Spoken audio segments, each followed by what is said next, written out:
129 ঘন্টা যখন তারেক রহমানের আমরণ অনশন, ঠিক তার পাশেই আমরা দেখতে পাচ্ছিলাম বেশ কয়েকটি নতুন রাজনৈতিক দল, বাংলাদেশ নাগরিক দল বিএনডিকে নিবন্ধনের দাবিতে আমরণ অনশন করছেন একজন। কখন থেকে বসছেন? সকাল থেকে। সকাল থেকে। কি এখনো কি না খেয়ে আছেন? জি, না খেয়ে আছে। কতক্ষণ থাকবেন? দেখা যাক আল্লাহ তাআলা কতটুকু থাকার তৌফিক দান করে। কোথায় আপনাদের কার্যালয়? কোথায় আমাদের কার্যালয় হচ্ছে বাণিজ্যিক এলাকা মতিঝিল 78 মতিঝিল বাইতুল হক।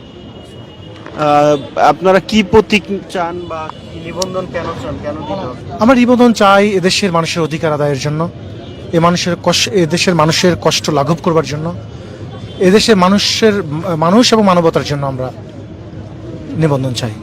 একাই এসছেন নাকি? না, আছে, আশপাশে আছে কয়েকজনই আছে, কিন্তু এখানে কোন রকমের যেন কোনো প্রবলেম না হয় এই জন্য আমি একাই বসছি।